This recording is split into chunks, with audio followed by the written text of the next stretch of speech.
한 대학원의 교육학 수업 시간 중 있었던 이야기입니다. 교수님은 학생들을 나누고 그 소그룹 속에서 서로 나의 흉터의 역사를 이야기하도록 하셨습니다. 여기저기 난 흉터마다 각자의 이야기가 담겨 있었지요. 그런데 흥미로웠던 것은 서로 자기 흉터가 더 아팠던 것이라고 주장하는 데 있었습니다. 이 상처는 내가 자전거 타다가 넘어져서 생겼던 상처인데 뼈가 보였어. 야야 말도 마. 내 허벅지에 있는 상처는 30반을 넘게 꿰맸는데 아직도 그 상처가 선명해. 야, 그건 될 것도 아니야. 내 상처를 한번 보겠어? 그렇습니다. 사람들은 자신이 가장 큰 고통에 있었다고 이야기하죠.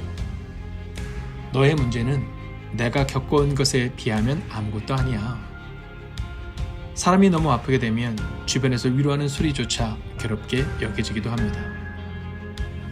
병상에 있는 사람들 중 가족들에게 차라리 내 옆에 있지 말라고 호소하기도 하죠. 고통이 커질수록 우리는 우리의 고통에 집중하게 되고 다른 어떤 것도 볼 수 없는 것이 우리네 인간들인 것입니다. 몇 년 전 한 TV 프로그램에 차인표 씨가 나와 한 목사님을 소개하는 영상이 있었습니다. 그분은 당구장 위에 작은 개척교회를 하는 목사님이셨죠. 컴패션이라고 하는 자선단체 후원 행사에 참석하셨던 목사님은 집회 말미에 흩날리는 풍선을 주워 담는 이벤트에서 7개의 풍선을 주워 담습니다. 어려웠던 개척교회였기 때문에 혹시 무슨 선물이나 들어있는 줄 알고 열심히 주워 담으셨던 거죠.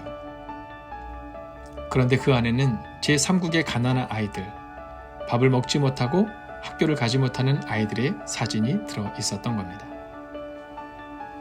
교회 월세 내기도 힘든 상황 속에서 목사님은 7개의 풍선 속에 있었던 7명의 아이들의 후원자가 되었습니다. 돈은 없는데 결혼을 해야 하는 상황이었던 거죠. 그래서 이 목사님은 교회 앞에서 구두 닦는 일을 시작하게 됩니다. 자신의 교회 앞에서 구두를 닦는 것이 쉬운 일은 아니었겠지요.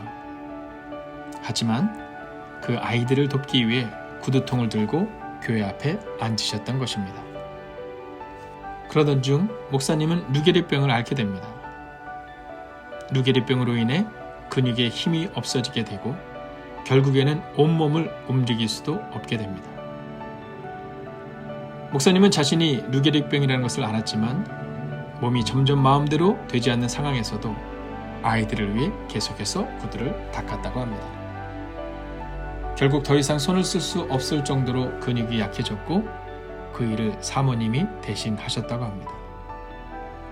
루게릭병, 정말 무서운 병이지요. 정신은 멀쩡하지만 점점 몸이 마비가 되고 결국 식물 인간과 같은 상태가 되는 병입니다. 생각이 깨어있기 때문에 더 무서운 병이라고도 하죠. 하지만 TV에 비춰진 목사님의 얼굴에는 루게릭병의 두려움이란 전혀 찾아볼 수가 없었습니다. 오히려 그 얼굴에는 평안이 가득해 빛이 나는 것 같았지요. 그 옆에 계신 사모님도 마찬가지였습니다. 어떻게 이 목사님은 그 무서운 병을 넘어서서 아이들에게 희망이 될 수 있었던 것일까요? 옛말에 이런 말이 있습니다. 내 코가 석자다. 내 문제가 이렇게 큰데 네 사정을 돌볼 여유가 있겠느냐라는 것이죠. 그러나 이 목사님은 그 속담을 바꾼 겁니다. 내 코가 석자다가 아니라 내 코도 석자였구나. 그렇습니다. 그렇게 목사님은 자신의 상처가 아니라 다른 이들의 상처를 돌보고 다른 이들의 상처와 함께 한 것이죠. 오늘을 응원합니다. 여러분의 삶이 어렵고 힘들 수 있습니다. 그러나 그 어렵고 힘든 상황에 주목하는 것이 아니라 그 어렵고 힘든 상황 가운데 있는 또 다른 이들을 돌아볼 수 있는 희망의 증거가 되는 여러분이 되어보시지 않겠습니까? 오늘 힘든 상황 가운데서 내 코가 석자다라고 말하는 것이 아니라 힘들어하는 그 누군가에게 네 코도 석자였구나 이렇게 말씀해 주시는 위로의 한 사람. 오늘 그 위로하는 한 사람 한 사람이 또 다른 누군가의 희망이 될 것입니다. 그렇게 또 다른 누군가를 돌보는 여러분을 통해 우리가 겪고 있는 이 코비드19의 어려움은 분명히 극복될 것입니다. 이코도 석자였구나. 그렇게 응원하는 여러분을 응원합니다.